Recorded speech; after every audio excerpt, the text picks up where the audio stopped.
Oi, eu sou o Eduardo Schemberg, eu sou neurocientista e faz pouco mais de 15 anos que eu estudo as drogas, eu estudo psicofarmacologia. E muita gente me pergunta sobre o que as drogas fazem no cérebro e o que acontece no cérebro de um dependente, de uma pessoa viciada. A gente hoje sabe muito mais sobre isso do que na época que as drogas foram proibidas. Que elas foram proibidas, na verdade, antes até de começar a ter estudo científico sobre esse assunto. E muita coisa que a gente sabe sobre o efeito das drogas no cérebro foi estudado com ratos de laboratório. Então os cientistas eles têm vários ratinhos que vivem num local adequado, com gaiolas, comida, alimentação, temperatura controlada, durante o dia fica a luz acesa, durante a noite fica escuro.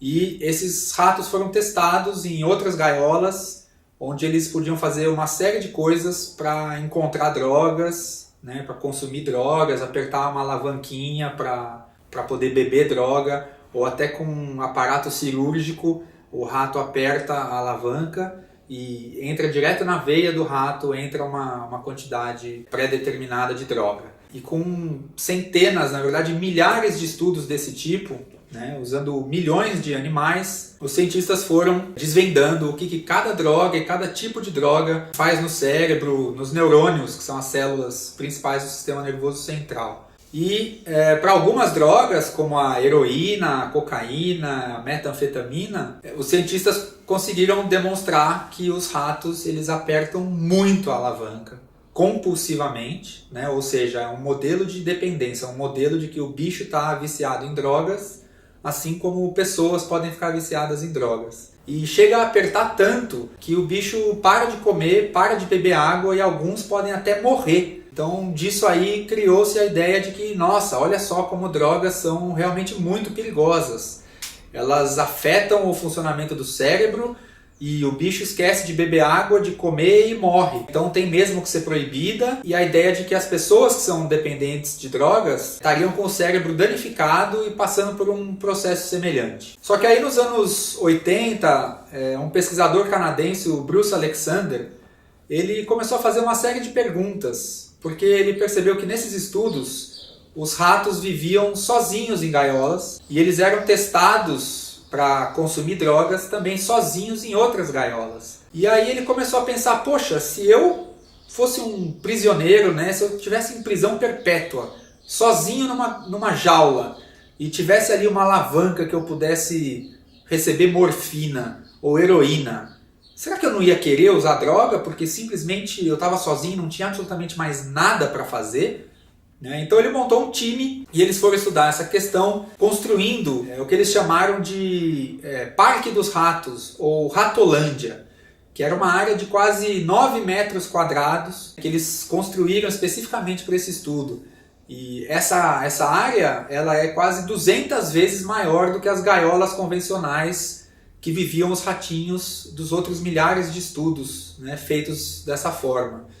E ele criou essa área grande, onde os ratos tinham companhia, eles tinham outros ratos, eles podiam interagir, tinha serragem no chão, tinha caixinhas e latas onde eles podiam brincar, se esconder, movimentar objetos, eles podiam se tocar, se cheirar, se lamber, fazer sexo, brigar, enfim, ter uma vida social, porque ratos também são seres sociais, eles vivem em grupos e têm comportamentos muito complexos.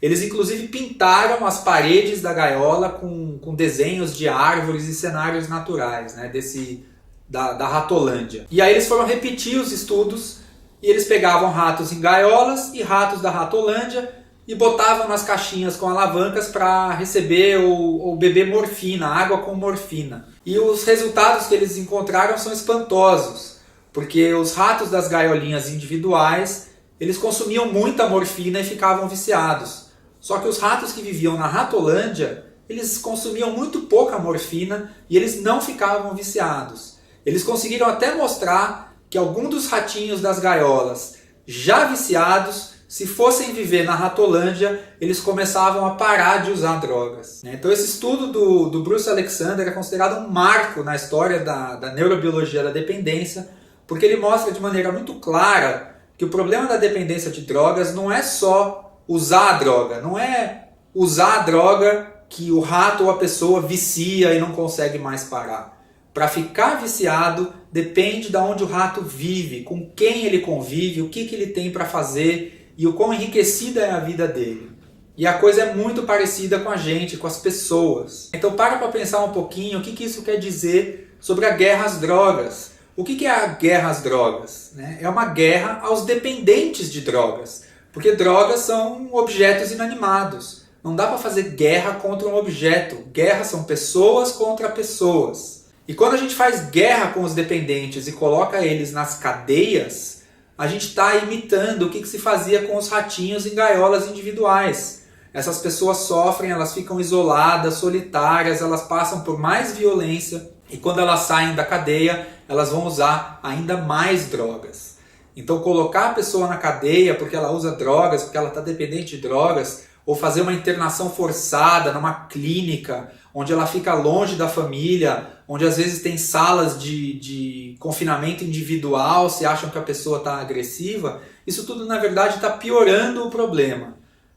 Então hoje a gente sabe, depois de vários estudos sociais, alguns inclusive feitos pelo próprio Bruce Alexander, e tem um outro pesquisador muito importante dos Estados Unidos, que é o Carl Hart, ele é professor na Columbia University, e ele mostra que o racismo e a pobreza são fatores muito influenciadores na questão da dependência. Então, os dependentes químicos não são as pessoas que experimentaram drogas e ficaram viciados. Eles são uma minoria daqueles que experimentaram. Para vocês terem ideia, as drogas mais viciantes, como nicotina e heroína, não viciam mais do que 30% das pessoas que usam. Ou seja, 70% ou mais das pessoas que experimentam essas drogas não ficam viciadas. E quando a gente vai olhar, os que ficam viciados são aqueles que usaram doses muito altas, fizeram isso muitas vezes, mas que também têm uma história de trauma, de sofrimento na infância, de abandono pelos pais, de estupro, de tortura, de racismo, marginalização, escravidão. Então esses fatores sociais são muito importantes para a gente entender a questão da dependência, são muito importantes no tratamento da dependência e são muito importantes para que a gente consiga acabar de uma vez por todas com essa guerra contra as drogas, porque na verdade a escolha que a sociedade tem que fazer não é uma sociedade com drogas, que seria a opção da legalização, ou uma sociedade sem drogas, que seria a opção da proibição, como se fala por aí. Essa forma de colocar o problema, ela cria um engano, ela é uma mentira. A escolha real que a gente tem que fazer é uma sociedade com guerra ou uma sociedade sem guerra. Porque uma sociedade sem drogas, ninguém sabe como fazer e nunca existiu na história da humanidade.